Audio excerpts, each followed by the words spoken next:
I'm Joe Kennedy, and I will be doing Mac Miller as my artist for the project.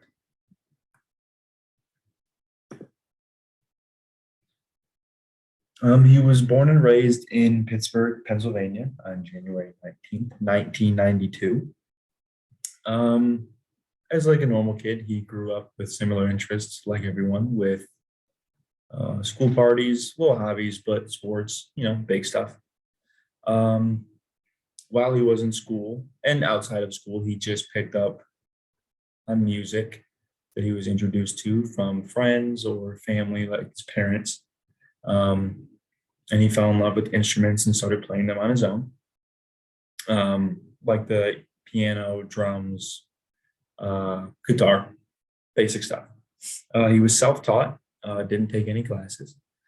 Um, Along his journey, as he got older, he began rapping at the age of 14, but when he became 15, that is when he decided that he wanted to pursue hip hop, which he loved most out of all music that he listened to. Later on, while making music with his friends and hanging out, he released his mixtape called Kids, which was a big mixtape at the time for him and gained him some popularity. Years later, more albums were released between that mixtape and this album I'm about to tell you now. But this album, Good AM, released in 2015, I think was a very big album for him, as in career-wise. Became very popular. A lot of songs went up on charts that he had not seen before. And because of it, I think influences he took to heart were more from people he described in an interview, which were A Tribe Called Quest, Outkast, Big L, and like we all know, the Beatles, Sgt. Pepper. Mostly 90s. I'd say some early 2000s rappers, but none that he mentioned in that interview. But the earlier albums were more rapping, and you slowly start to see him change as he progresses musically. So The Divine Feminine, which was an album he released in 2016, gave a completely different sound to what his listeners were used to. So this included bringing in the live instruments that he had used before, but not to this extreme level. And one of them, for example, is from a song called Stay, which is on the Divine Feminine album, which I will play for you now.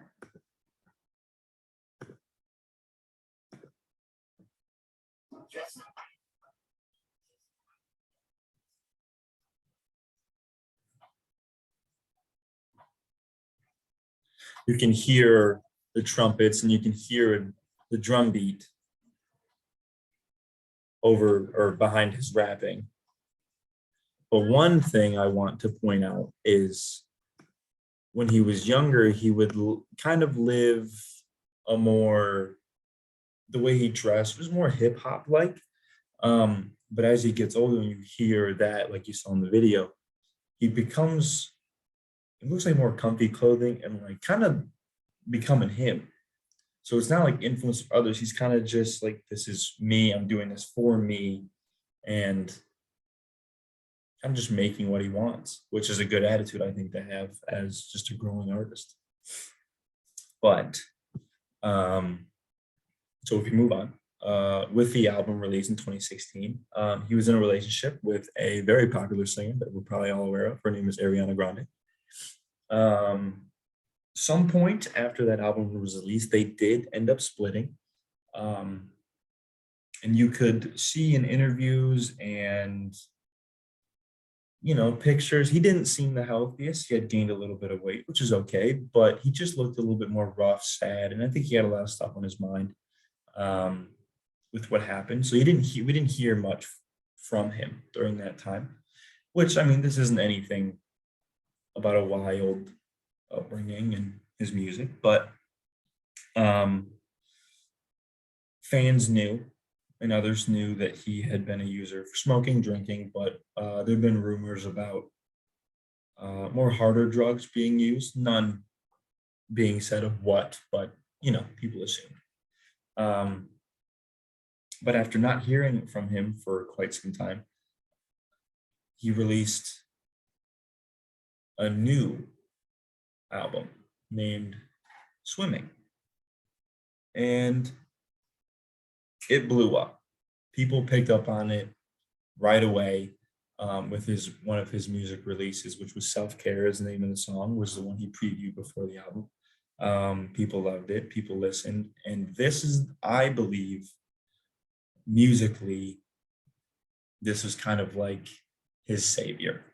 Not in career wise, but just as a person and growing, because he explained in interviews how this one is just, it's the freeing feeling he felt for the first time releasing something that was raw. It was just what he wanted, and he sent it out with everything that he thought was perfect. And it was, yeah, like about his reflecting in that time period he had off with situations and other hard stuff he had with himself. But for that album, he worked with Thundercat, which is a huge instrumental artist that works with people, and I believe they became very good friends during this time. And Max started going from more rapping to more singing, more rhythm type, more upbeat, but still rapping at times. But it was more about the production than it was truly about rapping, even though what he said still did matter to the song. But I think it was a time for him to reflect and work on himself, and it showed throughout the whole thing. But as for performances, I believe one performance that defined him as an artist was the NPR Tiny Desk performance, which now has a whopping 94 million views, which is definitely because of his situation, which we will get to.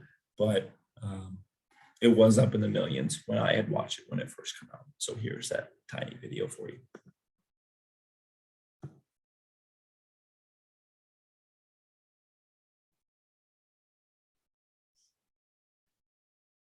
That's cool Wi-Fi. You have to bear with me.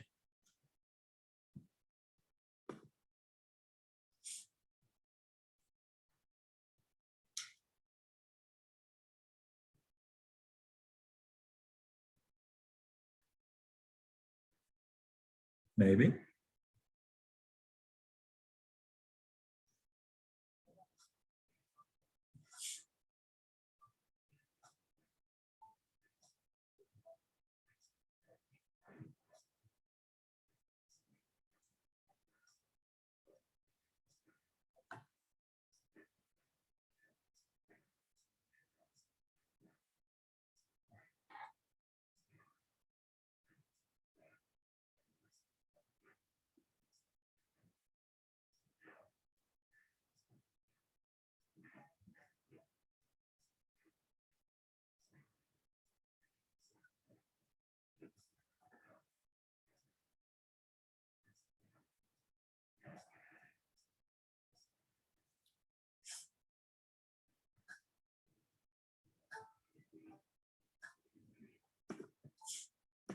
Overall, it's just with that performance, which that song was not anything crazy.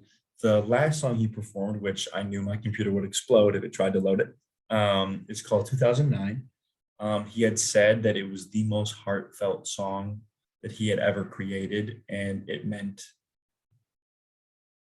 like, it pretty much took everything he was trying to do musically and put it in and just poured it out, and it came out the exact way he wanted it. And it is one of his favorite songs he's ever made. Um, but after that video was released, gained people loved watching it. It increased his streams for a couple songs. But after the video was released, he had set out tour dates, which he hadn't done in quite some time.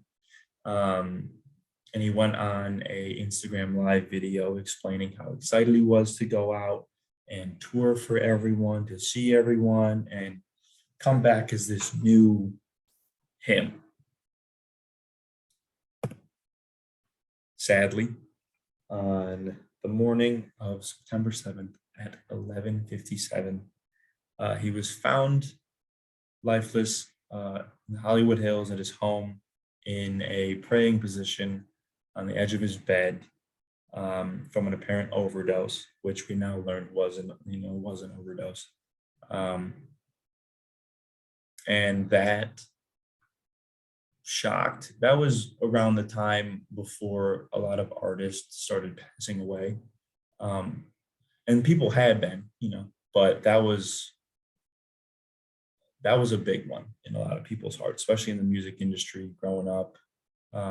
People took that one a little more just because this guy never came from like gang violence or anything, survival type. It was more just a good kid trying to do good to better themselves, and that happens.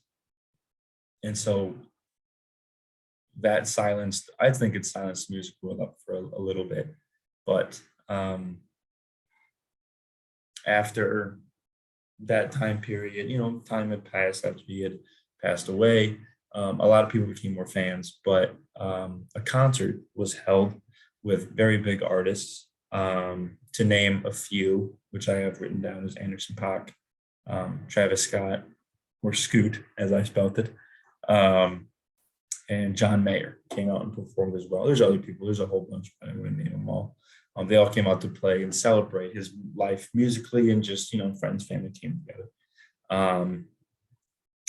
There's only been one album that was released post his death, that people that he worked with before. Like, it was planned, called Circles, and it sold 164,000 records in the first week. That one also was streamed a very good amount. But that was the last album we've received from his label, and anyone of music we haven't heard, or kind of like the final goodbye.